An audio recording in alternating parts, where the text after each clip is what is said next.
erayga ma taqaanaa midgaan dhaqannada ka mid oo ugaarsiga oo war midgan yani falaarahan la hayo hawada gadina midgan ayuu ka yimid horta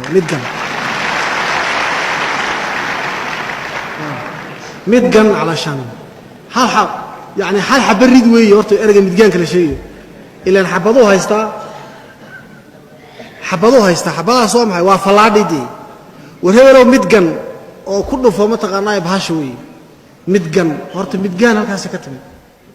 gawaayna waa bahasha lagu ritay oo waa magac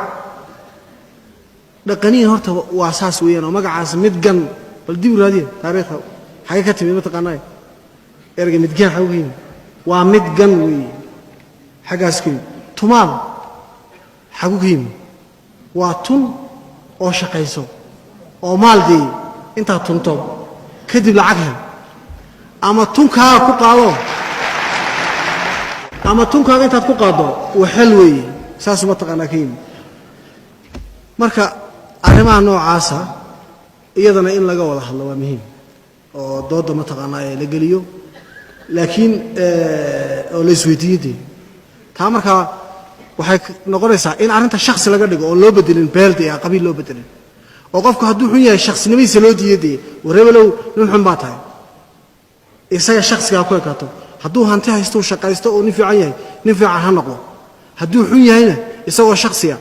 waxa weeye maxaa ku raayay nin xun ha noqdo laakiin qabiil uu noqonin dhanka kale iyaga laftoodu